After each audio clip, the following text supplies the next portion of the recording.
जितने भी हस्बैंड अपनी वाइफ को गाली गलौज करते हैं आए दिन, गंदी वाली गाली तो छोड़ ही दीजिए,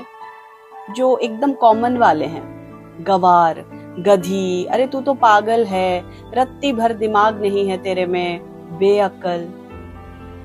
उन्हें रियलाइज नहीं होता कि किस हद तक वो अपनी पत्नी के दिल को दुखाते हैं। वो ये बोलते हैं, मैं थोड़ी ना दिल से बोल रहा था, ये सब मैं मीन नहीं करता, मजाक में बोल रहा था। अगर उनकी पत्नियां सिर्फ एक दिन सुबह से शाम अपने पति को यही सारी गालियां दे और दूसरे दिन बोले कि अरे मैं दिल से थोड़ी ना गालियां दे रही थी,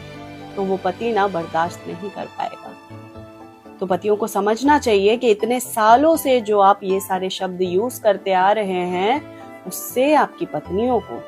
कितनी तकलीफ हो रही है।